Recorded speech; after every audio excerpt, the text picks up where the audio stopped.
Deixa eu ver. O pessoal tá bom da serra tá aí? Terra! Terra! Nós temos uma presença ilustre aqui nessa tarde. Falei de Gabriel, a primeira vez que eu conheci o Gabriel, eu falei, Gabriel, a gente tem no nosso campo uma menina que é um avião, Gabriel. Se deixar essa menina decolar, ninguém segura mais. Você pode se pôr de pé, minha filha, fica de pé, você mesmo. Isso, Gi. Em nome de Jesus, você pode dar um aplauso pela verdade.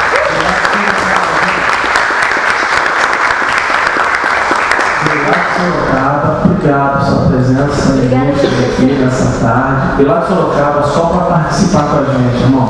É forte demais, é um negócio muito bacana. E na próxima oportunidade, ela quem fala. Já está agendado já. Coitado, se tiver alguém da Porque eu conheço, eu já ouvi os vídeos, é forte demais. Gente, deixa eu te apresentar aqui. Eu costumo dizer que quando Deus quer nos abençoar, Ele não nos dá coisa, Ele nos apresenta pessoas. O pastor Gustavo Quinal é um amigo que, desde que eu cheguei aqui em São Paulo, na verdade ele também é carioca, mas desde que eu cheguei aqui em São Paulo, o pastor Gustavo Quinal e sua esposa sempre me perguntam, me dão um auxílio, e ele que vai estar trazendo hoje a palavra, certo? Hoje ele que vai trazer a mensagem. E se você que não segue o pastor Gustavo, segue ele, porque é um cara bem engajado nessa área. É um cara que está bem antenado sobre questões de tudo que anda correndo, é um cara da informação. Ele gravou um podcast sobre esse assunto com o pastor Cristian, não foi isso? Depois você vai lá, na igreja o assunto foi sobre política, ele falou muito sobre pesquisas, essas fake news de pesquisa, tudo isso, pastor, tem que trabalhar com dados, trabalha com nomes. Então não é somente um amigo, é alguém altamente capacitado que vai estar falando para vocês aqui nessa tarde.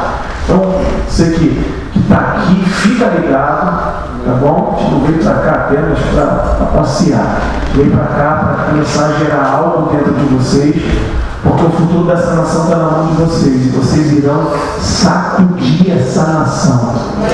Como um dia disse lá, falaram com o apóstolo Paulo, chegou até nós aqueles que têm alvoroçado o mundo.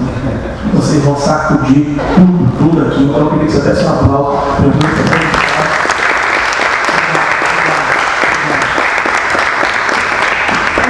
O Gabriel Ribas, ninguém mais do que o nosso grande amigo, cara que já milita nessa área tem tempo. Então você pode dar um aplauso lá no seu programa.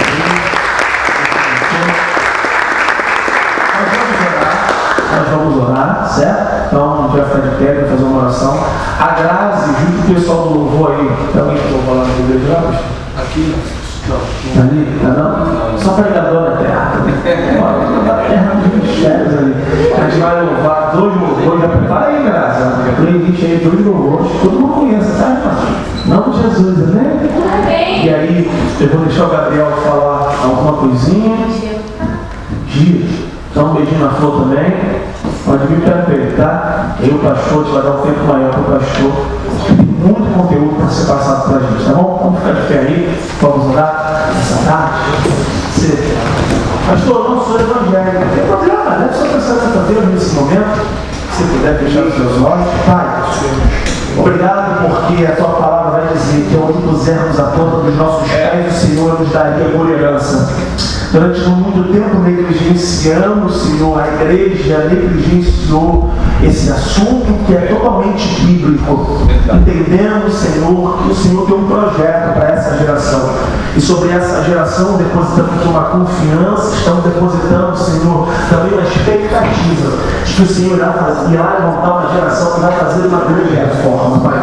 Coloca o teu espírito reto, espírito de retidão que não se corrompe, que não se ludibria, Senhor, com o brilho do ouro.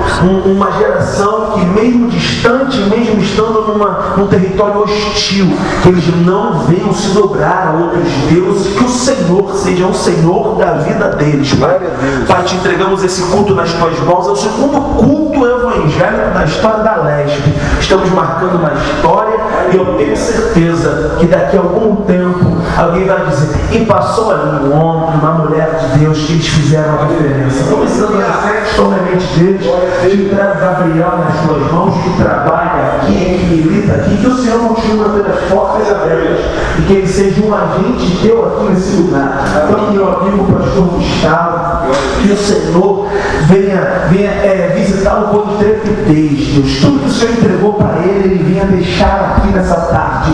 Eu tenho certeza que o Senhor irá fazer uma grande obra através da vida do meu amigo, o pastor Gustavo, Deus. Se conosco, fala conosco, em nome de Jesus. Você pode dizer um amém do aplauso ao Senhor?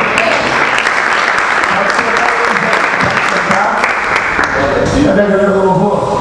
Vai, pode ficar, cara. Gente, o microfone aí tá canta mal, afasta. Tipo, você canta, dá o microfone aí, em nome de Jesus, filho. Cadê o Belezinho? Bora, Belezinho, em nome de Jesus, filho. Vai, menino, vai cantando. Ô, Belezinha. Que isso? Vai cantar de beta 87, né? Não quero não, hein? Vou rapaziada, tamo junto. Oi, gente, mas senhor. Que vergonha, eu não sabia cantar. Tá bom. Olha, eu estou muito feliz de estar aqui. E aí, o primeiro louvor, o Gabriel trouxe, que é o Santo Espírito da Divina, que acho que todo mundo conhece. E é uma coisa que em todas as nossas orações, geralmente, a gente tem que chamar o Espírito Santo para estar presente conosco. O que muitas pessoas confundem é que Jesus não entra na política e a gente tem que pregar e dizer para o mundo que entra sim na política. E nós, eu creio que como futura geração que vai tirar vindo, irá votar em algum momento, temos que trazer Jesus para todas as áreas, principalmente para a política, e transformar o nosso Brasil em uma nação santa, em nome de Jesus. Amém.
Nascer três, cantando no final.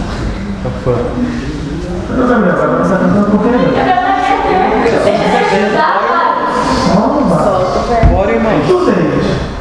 certinho? Deu som? O seu som, pastor, senão eu tá bom. Existe um Deus no céu que a letra do papel não pode descrever. Não dá pra imaginar, não dá pra comparar o seu grande poder. Ele faz o que ele quer, soberano e forte até o infinito. Ele ganha a luta sem lutar, vence a luta e faz cessar o inimigo. Jeová, Deus de vida e de vitória. Jeová, Deus de paz, Deus de glória. Jeová, vai mudar a sua história hoje aqui. E quando Deus quer fazer, ninguém pode parar. Quando manda mensagem, faz o profeta entregar, faz a nuvem descer, faz a água subir. E se ele soprar, faz o inferno explodir. Ele sempre resolve sem ter reunião. Pega o homem sem Deus e derrama no chão. O seu braço é capaz de parar o trovão. Esse é o Deus dos deuses. E quando Deus quer fazer, ninguém pode parar. Quando manda mensagem, faz profeta entregar, faz a nuvem descer, faz a água subir. E se ele soprar, faz o inferno explodir. Ele sempre resolve sem ter reunião. Pega o homem sem Deus e derrama a unção.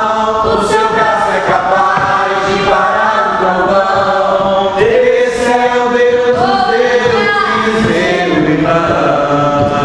Glória a Deus. Você pode dar um aplauso para o Senhor? Gabriel, dá um beijinho na foice só pra gente startar aí essa rapaziada aí, em nome de Jesus. E aí, galera? Eu acho que adolescente não veio mesmo, não. Acho que veio os adolescentes vieram mesmo, amém? E os jovens? Primeiramente, eu quero agradecer a transmissão da TV Alesp, que está transmitindo aqui hoje. Meu Deus!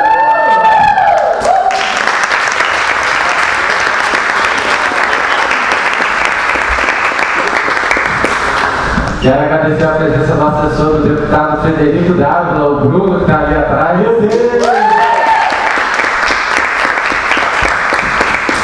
O Bruno, assim como eu, nós chegamos agora na casa por algum motivo divino, né? Nós também pregamos o evangelho aqui, chegamos praticamente aí no mesmo período, há 2 meses. Você está aqui? Foram 3? 4. Então chegou um pouco antes. Eu estou há 2 meses aqui, ó. Então eu tenho certeza que se o Bruno está aqui, Bruno, você já imaginou que você, há 5 meses atrás, você imaginou que estava trabalhando aqui? Não. Há 1 mês atrás, há 1 mês antes dele trabalhar aqui, ele imaginou que estaria aqui, né? Eu também, se alguém falasse assim pra mim, olha, você vai chegar aqui, você vai trabalhar na Alesp, eu ia falar, esquece, isso é coisa de gente rica, isso é coisa de pessoas de famílias mais abastadas, uma coisa mais longe da gente, né? Mas Deus está trazendo pessoas para dentro dessa casa, eu tenho certeza. Se cada um de vocês está aqui hoje, é porque Deus tem um propósito para vocês. E eu creio que daqui vão sair ainda muitos assessores parlamentares, se Deus quiser, vão sair muitos vereadores, e a gente precisa de pessoas que queiram agir dentro da política. A gente não só age aqui dentro dessa casa, mas quando a gente está na escola, a gente já não viu algum professor falando de política na escola? Levanta a mão quem já escutou algum professor falando de política na escola. No bairro, tem sempre alguém ali do bairro que adora falar de política e acha que sabe tudo e quer convencer todo mundo, é verdade? É verdade. Eu tenho certeza que vocês estão aqui hoje nessa casa, mas vocês não estão aqui. Hoje vocês vão receber uma palavra, mas você, quando sair daqui, gente, o cristão não está no mundo para ser influenciado, né? A gente não vai ser influenciado pelo professor que prega de política, a gente não vai ser influenciado pela dona do bairro que acha que sabe tudo, pela televisão, pela rede social, vocês vão influenciar. E é esse o propósito de Deus nas nossas vidas, né? A gente pode colocar a candeia debaixo do alqueire? Não. Vocês têm que se expor. Se a gente não se expor, alguém vai se expor por nós. E essa pessoa que está se expondo por nós, muitas vezes não tem a mesma crença, não tem os mesmos valores que nós temos. E aproveitar, levanta a mão, garçom que me conhece. Agradecer a presença dele, que Deus ilumine a sua vida. É a segunda vez que Deus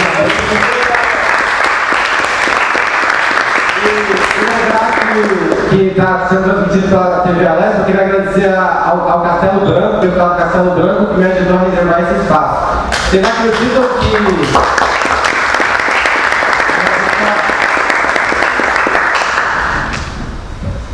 Vocês conhecem alguém na sala de vocês, na escola de vocês que já foi a Alesp? Não. O pai de vocês, a mãe de vocês, o primo, o amigo? Só amigo da igreja. Só amigo da igreja, né, gente? Então a gente tem uma responsabilidade muito grande, concorda? Se vocês saírem daqui e falarem, olha, eu fui lá na Leste, tem gente que chega assim, tem cristão lá dentro, tem pessoas que nunca acharam que iam estar lá dentro e agora estão lá dentro e estão pregando o evangelho. A gente vai trazer o nome de Jesus nas diferentes esferas da sociedade. Uns vão trazer na escola, no hospital, na empresa, e outros vão trazer também para dentro da política. Vocês estão comigo? Concordam comigo? A gente tem que trazer para dentro da política? Amém. Então é isso, galera. Eu queria, para finalizar, né, estou dando aqui o meu testemunho, o testemunho do Bruno, mas o cristão, né, a gente não anda por vista, né?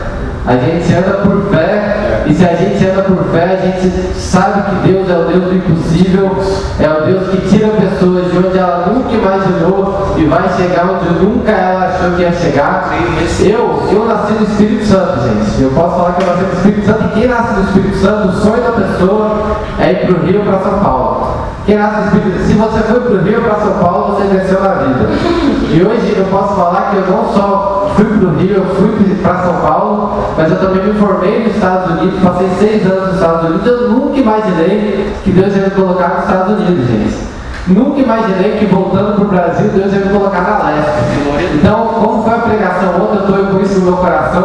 Vocês são jovens, sonha alto, gente. Sonhar baixo, sonhar alto é o mesmo esforço. E a dificuldade de trabalhar numa empresa, de trabalhar na Leste, é a mesma dificuldade. A diferença é que um sonho é mais alto e outro sonho é mais baixo. Então eu quero deixar essa mensagem para vocês. Mas eu sou de Taboão da Serra, vou trabalhar por aqui. Gente, a gente é de Taboão da Serra, a gente pode ter um pai ou uma mãe que às vezes é um pouco mais humilde, mas isso não cancela. O Deus é o mesmo. O Deus que levantou Davi, que estava esquecido ali entre os irmãos, mas era ele que Deus queria levantar como rei. O Deus que levantou Daniel, que também nunca imaginou que dentro da Babilônia ele ia virar governador. O Deus que levantou Esther, que era uma judia, que nunca imaginou que ia estar dentro ali da política e ia ser usada futuramente para libertar o povo judeu. É o Deus é o mesmo. O Espírito Santo pode ser até mais forte agora, né? É o que diz a palavra. E eu tenho certeza que se a gente usar os poderes que a gente tem, se a gente orar, se a gente ir aqui, pastor Diego abre o céu todo culto, gente. É incrível. Se a gente deixar usar as armas celestiais, não as armas terrenas, as armas celestiais que nos são concedidas, se a gente orar, se a gente buscar, vocês vão chegar onde vocês nunca imaginaram chegar, amém? Amém. Então agora eu vou passar a palavra para o pastor Gustavo, toda sua, Gustavo. E muito obrigado pela presença de todos. Deus abençoe a TV Alesp, Deus abençoe o pessoal da casa. E só quero fazer um adendo aqui. Aqui do nosso lado, pastor, está tendo evento do Santa É na sala aqui do lado, hein? É na sala aqui do lado. Eu não posso falar porque, enfim. Eu vi que estava tendo um evento ali. Ó, deixa eu divulgar. Lá na verdade aí. Dá um salve pra gente aí. Fala a idade. Fala a idade. Ei, oi pessoal, boa tarde. Para quem não me conhece, meu nome é Giovana, eu tenho 21 anos, sou ali da cidade de Sorocaba, eu sou da DVEC de Sorocaba, né? Ali do pastor Samuel do Amor. E estou muito feliz de estar aqui hoje, porque veio toda essa galera da mesma faixa etária que eu, muitos adolescentes, Aí quando eu digo, né, nós falamos que a base é bem forte, tá? Aqui não é exemplo disso, né? Nós estamos aqui lutando contra coisas muito fortes, nós somos bombardeados 24 horas por dia, mas nós temos um Deus que nunca perdeu uma guerra, nunca perdeu uma batalha, e nós estamos aqui como um exército para isso, mediante a tudo que a igreja passou, toda a história da igreja, nada, nunca ninguém conseguiu parar o evangelho. Amém? E nós estamos aqui hoje. Quero agradecer ao pastor Diego também pelo convite. Quero deixar para vocês a palavra. Quando Deus falou assim para Jeremias, ó, não se cale diante deles, porque senão vai parecer medroso. E eu digo hoje aqui para vocês, não se cale diante de tudo que nós estamos vivendo. Não é fácil, porque a gente perde amigos, a gente perde lugares, a gente perde oportunidades. Só que existe algo maior por trás do que nós estamos vivendo. E a nossa recompensa é muito grande. Nossa luta é por liberdade. Nossa guerra será vencida em nome de Jesus Cristo. Então não se cale, lute mesmo diante de todos esses sistemas. Fiquem com a mente firmada em Cristo, porque é só através da palavra que nós não somos enganados. Amém? Então, Cristo, a armadura de Cristo, pesquisem, não acreditem em qualquer coisa que vocês veem pela internet, porque está muito fácil hoje qualquer pessoa criar, as informações vêm todo dia, toda hora, só que nós temos pessoas que estão aqui para nos proteger e para desmentir todas essas fake news. Amém? Deus abençoe vocês, em nome de Jesus. Muito obrigada por essa oportunidade.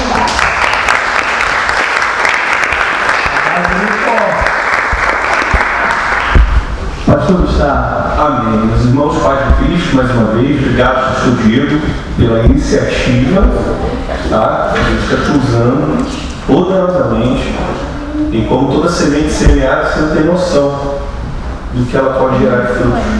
A única certeza que você tem é que tem que ser semeada na terra, é isso que você está fazendo. Você quer aplaudir o senhor pela vida do pastor Diego?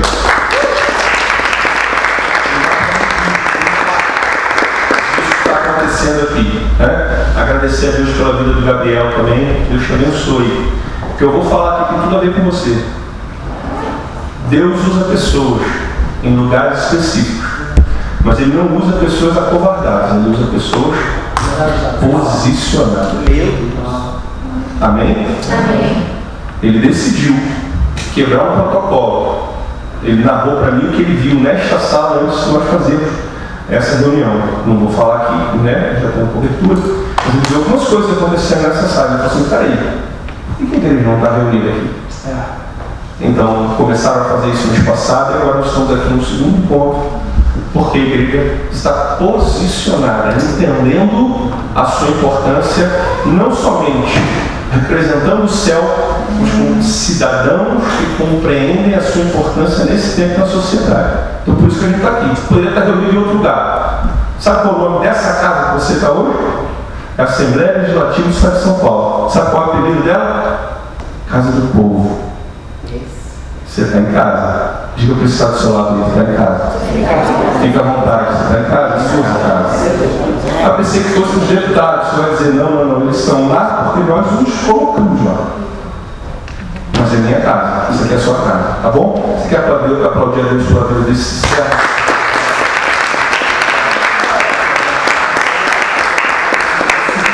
Realizado nessa casa, você imagina, nós somos uma nação.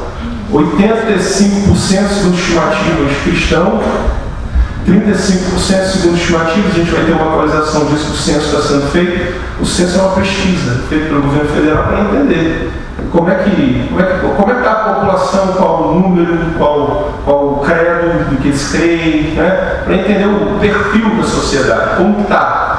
Esse censo está sendo realizado, esses números vão ser atualizados, acho que vão ser maiores do que a gente imagina. Mas 35% da nação brasileira, um terço, é cristã evangélica. Como até agora não havia acontecido um culto nessa casa, que é a casa do povo. Vocês estão entendendo o que é posicionamento? Eu te digo rápido, sabe que não tinha, porque a igreja estava dentro da igreja. Só que igreja no grego, acho que o Diego é melhor no grego do que eu, com certeza, significa eclésia ou eclesia. É, isso mesmo. E o significado disso é chamados para fora.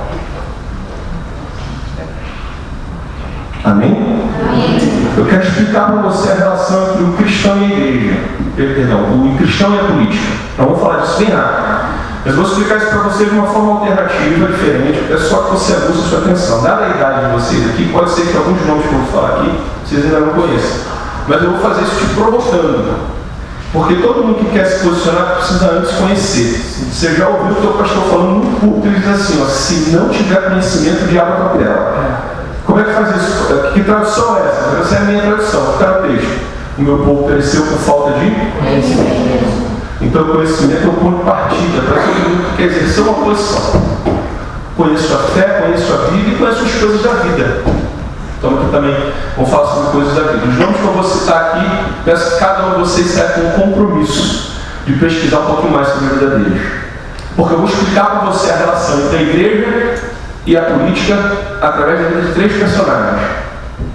Um é um filósofo, o outro é um militante. É um militante na causa da segregação racial, lutou contra a segregação racial nos Estados Unidos. E o terceiro é um membro do Partido Democrata nos Estados Unidos. São 3 homens. Eu quero trocar uma ideia com você a respeito deles para te explicar o que é o posicionamento do cristão na vida normal, na vida comum, mas cheio da sua fé. O que a fé cristã faz com que nós possamos manifestar na sociedade? É isso que eu quero que você entenda. Eu começo aqui através de um filósofo. Esse filósofo, ele é um filósofo cristão, e ele começa a pensar a sociedade a partir da sua fé. Ele não ignora o conhecimento prévio que ele tinha sobre Deus, o conhecimento bíblico que ele tinha, para pensar a sociedade. E ele começa a escrever algumas coisas, já antagonizando com um cara, esse nome eu vou falar o próximo, o personagem principal, eu faço surpresa. Mas eu já vou revelar aqui algumas pessoas que conviveram com ele, né? Ou que escreveram confrontando Ezequiel. Esse cara, cheio da sua fé, começou a escrever, a tentar entender a sociedade. Ele começa a escrever. Ele começa a trazer os princípios bíblicos, começa a pensar como funcionaria de forma ideal a sociedade, como ela surgiria. Olha que coisa, baseado na fé. Veja, não precisa abandonar a fé para fazer escritos. Ele, pela fé, escreveu. E ele começa a escrever. Um dos concorrentes dele é um tal de, você deve conhecer, Thomas Hobbes, um cara famoso, um outro filósofo. Esse cara era matemático deles e ele dizia que o homem era o lobo do homem. Ele queria dizer que o homem tinha uma carga autodestrutiva, que o homem era projetado para se destruir. Ele dizia que o homem, por ser autodestrutivo, precisava de um Estado, de uma organização maior que ele, para que ele vivesse em sociedade. Ele está dizendo que o homem é incapaz. Ele está dizendo que o homem é um ser humano fracassado, que é autodestrutivo, que tem tendência a se destruir. É isso que ele está dizendo. Por outro lado, esse que nós aqui estamos citando dizia o contrário. Dizia que o homem foi criado, ele tinha uma carga de pecado sim, mas que a sua natureza era uma natureza boa, e que ele decidia para crescer, fortalecer-se, prosperar, para proteger a sua família, para ter mais conforto, comodidade, ele decidia viver em sociedade. Ele defendia 3 princípios básicos, você que é crente de pouco tempo já vai saber que isso está na Bíblia. Ele dizia, a base de uma sociedade saudável é vida, proteção da vida, da liberdade, e você está vendo o noticiário aí? Vida, liberdade e propriedade privada. Ele dizia, todo homem, todo ser humano precisa da propriedade privada, tanto propriedade daquilo que está nele, quanto daquilo que ele tem. Isso precisa ser respeitado. Olha o que ele diz. O maior e principal objetivo dos homens se reunirem em comunidade é, primeiro, aceitando o governo comum, é a preservação da propriedade. Ele vai ver, para ele, toda sociedade bem organizada obedece às leis, e as leis devem ser objetivas e válidas para todos. Ou seja, esse negócio de lei serve para esse grupo, para esse aqui não serve. Olha que legal. Um dos principais antagonistas dele veio um pouquinho depois. Ele está falando aqui no século XVI, esse no século XVIII. Começa a falar algumas coisas diferentes. Você vai entender porque eu vou citar o nome desse cara, Jean-Jacques Rousseau. Você que está aí, está começando com 15, 12, 13, daqui a pouco você vai estudar filosofia e vai ver o nome desses caras. Mas antes disso, você já vai pesquisar esses nomes e vai chegar na tua escola sabendo quem eles são, para você trocar uma ideia com um professor diferente, tá? Você não se enganar. A visão desse cara, o Jean-Jacques Rousseau, francês, é que o homem necessitava. O homem necessitava de um Estado que o o regulasse e que o direcionasse. Ele achava que o homem era frágil, era fraco. Ele era incapaz de resolver por si mesmo as suas próprias necessidades. Precisava do Estado para tutelá-lo. Tutelar significa guardá-lo, orientá-lo. Veja se é mais ou menos isso que está acontecendo agora. Alguém tentando dizer para você se você pode ou não assistir um programa, uma série. O Estado dizendo, não, isso aqui você não pode ver. Isso aqui, esse jornal, essa televisão, você não pode ouvir. Você censura. Ele está dizendo exatamente isso. O Estado precisa dizer para você. É como se o Estado de São Paulo, os governantes, o presidente do Brasil soubesse melhor que você o que é melhor para você. Alguém acredita nisso aqui? Não, né? Eu não acredito. Quem sabe o que é melhor para mim sou eu. Por quê? Porque eu tenho, graças a Deus, inteligência para poder entender as coisas da vida e a partir daí tomar minhas próprias decisões. Esses caras antagonizaram muito. Esse Jean-Jacques Rousseau, ele foi responsável por esse jeito de pensar de uma doutrina que hoje você deve estar ouvindo falar mais do que antes, tal de socialismo. Karl Marx bebeu na fonte de Jean-Jacques Rousseau. Karl Marx é o pai do socialismo, do comunismo, que deu origem a todas as outras escolas de pensamento que tem a ver com esse negócio de dominar a mente das pessoas. Essa coisa de dizer que a religião não presta. Esses caras beberam na mesma fonte. Veja, tinha um cara falando, ou tentando ensinar para uma nação como se conduzir, baseado no princípio bíblico, e tinha um outro cara tentando dizer exatamente o contrário do que o ensino bíblico dizia. Eu só quero dizer uma coisa, esse homem, esse filósofo que a gente está aqui falando, ele, por conta do seu pensamento, foi estudado por uns caras muito importantes, como Benjamin Franklin. Não sei se vocês já ouviram falar desses caras. Os pais fundadores da América beberam na fonte desse filósofo que a gente está falando. Por quê? Porque eles passaram a proteger a propriedade privada, dar direito para o indivíduo dizer ninguém pode tirar a sua vida, ninguém pode tentar contra a sua vida. Tem mais. A liberdade é uma premissa que ninguém pode tirar de você. Você tem direito de ser livre. Esse cara foi a fonte que beberam os pais fundadores da América. Olha o que ele diz. Consideramos, esse filósofo, essas coisas evidentes por si mesmo. Ele está dizendo, a frase famosa dele, que todos os homens são criados iguais. Ele vai lá na criação e ensina a sociedade a viver baseada na criação. Ele continua, que são dotados pelo Criador, é isso. Ele está dizendo assim, olha, esse homem está dizendo assim, o Criador deu ao homem certos direitos inalienáveis. Ele está atribuindo a Deus alguns direitos que a gente tem. Quais são esses direitos? Propriedade, vida e liberdade. Isso que eu estou lendo para você é a declaração de dependência dos Estados Unidos da América. Você conhece? Já ouviu falar desse país? É o mais poderoso do mundo e o mais livre. É o mais livre que nós conhecemos no mundo atual. Esses caras que hoje são precursores da liberdade, do modelo democrático de sociedade, beberam na fonte do cristão. Vocês estão entendendo? Amém? Vou segurar o nome desse cristão. Mas só para encerrar, ele diz assim, ó, a retirada de Deus, mais uma frase, a retirada de Deus, mesmo que só em pensamento, a tudo solve. Ele está dizendo, se uma sociedade tentar viver sem Deus, ela acaba. Amém? Vamos passar para o próximo. Aqui eu quero falar do militante da causa do racismo, combate ao racismo. Eu vou ser rápido para falar dele, porque eu não quero descansar com isso. Mas esse homem, ele tem uma jornada e ele se filia a um movimento anti-segregação racial. Nos Estados Unidos havia uma separação, brancos de um lado, negros de outro. Os ônibus na América funcionavam assim. Era lá nos idos por volta da década de 1920, 1930, por ali, tá? Havia uma segregação. Então, negros ficavam na parte do fundo do ônibus e os brancos na parte da frente. Não havia uma convivência. Escolas para negros, escola para brancos. Igrejas para negros. Era assim que funcionava nesse tempo. Esse homem se filia a um movimento chamado Antissegregação Racial, chamado Associação Nacional para o Progresso das Pessoas de Cor.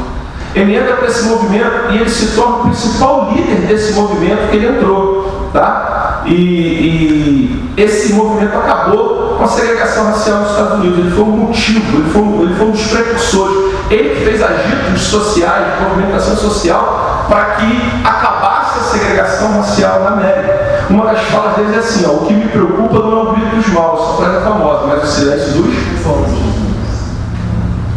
Esse cara, que era membro de um movimento, ele era militante na causa anti-segregação, ele tem mais uma frase muito emblemática. Ele diz: se alguém não descobriu um motivo pelo qual deve morrer, possa morrer, na verdade, não merece viver.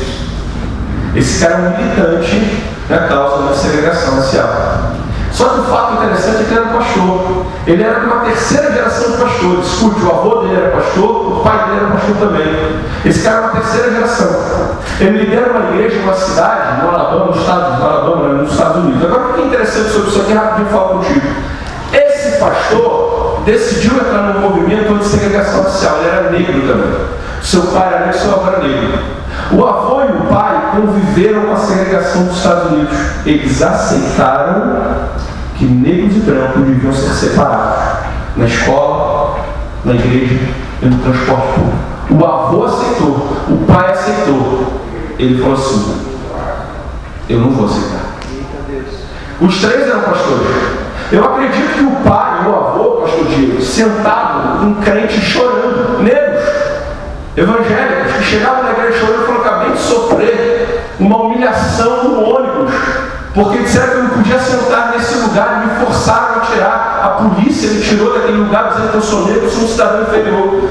O pai e o avô, eles aconselharam, abraçaram e deram seus ombros para que essas pessoas chorassem. Esse homem, esse militante, esse pastor, ele falou assim: não, eu não vou aconselhar somente na minha igreja, eu vou para fora dela. Eu vou fazer um movimento e eu vou lutar, porque esse negócio não é de Deus. Ele entendeu que o racismo não era de Deus, porque Deus tinha feito todos iguais. E ele vai para a rua falar isso, na sua fé. A base que impulsionou esse homem foi a sua fé. A mesma Bíblia que a gente lê é a Bíblia que ele lia. A diferença é que ele lia em inglês, se for o Gabriel aqui no sistema. Amém? Vocês estão entendendo? Olha que coisa que está acontecendo. Ele sai da igreja e diz: eu não posso, eu vou lutar por algo maior do que a minha congregação, eu vou lutar por esse país. Os negros desse país não vão mais sofrer segregação racial. E ele começa a liderar movimentos. Até acontece um fato muito famoso nos Estados Unidos, estou sendo rápido para não tomar teu tempo. Ó, uma negra senta no lugar dos brancos no ônibus e ela é humilhada, chama a polícia, é um fato muito conhecido. A partir desse dia, ele diz assim: ô Gabriel, ele fala com os negros, né, reúne os negros desse movimento, diz assim: a partir de hoje, nenhum negro vai de ônibus para o trabalho, todo mundo a pé. Sabe quanto tempo durou isso? 380 dias, mais de um ano. Os negros caminharam quilômetros e deram prejuízo gigante para as empresas de transporte de ônibus, até que a Suprema Corte Americana decidiu que a segregação racial no Alabama não aconteceria mais. Acabou. Depois desse dia, ele mais um líder religioso, senta no primeiro banco do ônibus e viaja. Naquele dia ele tinha conquistado aquela vitória. Não só essa, mas inúmeras outros movimentos sociais. Ele se engajou, ele participou. Hoje nós reconhecemos o trabalho que esse homem fez. Ele era um militante no movimento anti-segregação racial. O último que eu quero te dizer é um membro do Partido Republicano Americano, democrata. Nos Estados Unidos é bipartidário, então você tem um partido chamado Partido Republicano, que é mais conservador, que parecido com o que a gente acredita. Foi o partido do presidente Trump, etc. E tem um outro partido que é um pouco mais progressista, que aceita um pouco mais algumas ideias de esquerda, essa coisa de política identitária, enfim. Eu vou passar por cima disso aqui, mas não vou ter outras oportunidades para falar de item político que a gente está dizendo. Mas veja, esse cara é do partido mais aberto às tradições cristãs. E esse cara, ele, por conta da sua sabedoria e inteligência, ele começa a ocupar posições importantes no partido. Ele se transformou em conselheiro de todos os presidentes dos Estados Unidos da América a partir de 1950. Todos os presidentes dos Estados Unidos formavam um conselho com este cara. Ele era um membro do Partido Democrata nos Estados Unidos. Esse cara aconselhou pessoas como Eisenhower. Logo depois da Segunda Guerra Mundial, o presidente Eisenhower pedia conselhos para ele de como deveria se comportar com a população por conta dos traumas da guerra. Ele aconselhou gente como Richard Nixon, que acabou com a guerra do Vietnã, foi no período do Nixon. Muito se diz, e aí a gente não tem como provar, mas se acredita que por influência desse militante, desse cara do partido, ele influenciou o presidente Nixon e ajudou a conduzir junto com a sociedade o fim dessa guerra. Ele estava ali participando. Lyndon Johnson foi outro, Bill Clinton, os dois, o pai e o filho Bush, todos esses caras foram aconselhados por esse cara. Só que além disso, ele era também um pregador do evangelho, grande evangelista. Ele, segundo diz, eu sei que os números são hiperbólicos, é coisa grande, tá? Mas parece que ele pregou para mais de 2 bilhões de pessoas. Você tem que ter noção que hoje nós somos 7 bilhões. Estima-se que ele pregou para 2 bilhões de pessoas. E que através das pregações dele, mais ou menos 2,5 milhões de pessoas aceitaram Jesus. Ele era um ativista político, participava aconselhando os presidentes, mas ao mesmo tempo ele pregava o evangelho e fazia grandes conferências. Frase desse homem, ele foi convidado por conta da sua influência, da sua sabedoria, fizeram um convite para ele. Falou: fulano, por que você não concorre à presidência da República dos Estados Unidos da América? Estados Unidos da América, não sei se você sabe, eu já falei aqui, é o país mais poderoso do mundo ainda hoje, tanto econômica quanto militarmente. Quando ele recebe esse convite, ele diz o seguinte: eu não vou deixar de ser embaixador da pátria celestial para ser simplesmente presidente dos Estados Unidos. Ele diz: não vou descer meu número. Isso é louco.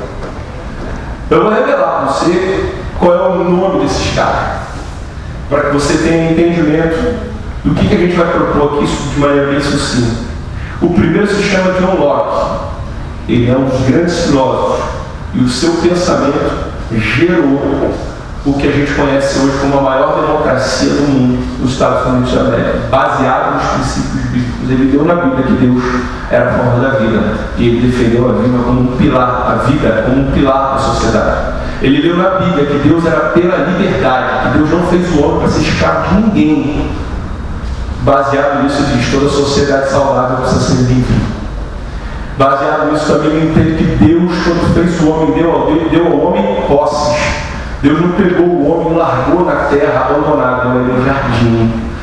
O homem e a propriedade, o homem lida com a propriedade, necessita de propriedade para sentir-se seguro. Veja, esse cara gerou o que a gente conhece hoje como pensamento democrático. De um lado, Revolução Francesa, dos jacobinos contra a Gerundina. Deixa eu te falar, a Revolução Francesa também foi fonte geradora do pensamento socialista, comunista, que a gente vai conversar sobre isso em outras ocasiões aqui. Mas veja aqui, foram eles que geraram o pensamento. Deixa eu te dizer a frase marcante desse movimento da Revolução Francesa. Sabe qual foi, pastor?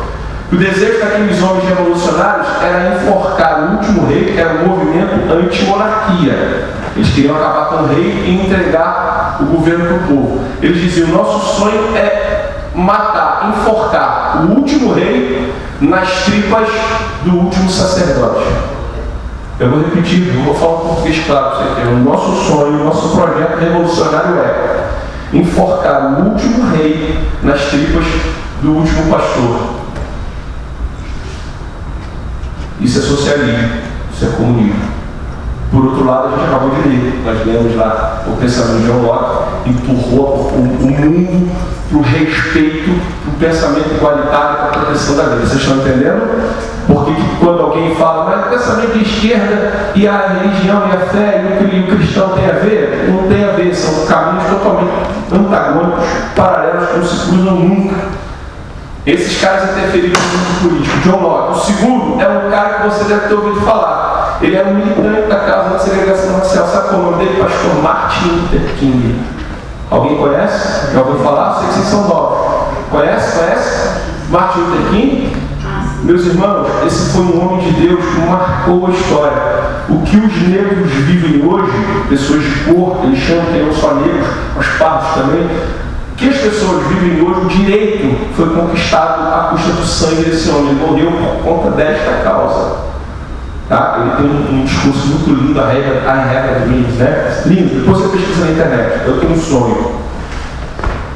Esse cara era pastor evangélico. E ele entendeu que ele devia defender a fé dele fora da igreja. E ele impactou a vida de todas as pessoas de cor, não somente na América, mas no mundo. E eu vou para o último caso. O último caso é um cara desconhecido, não sei se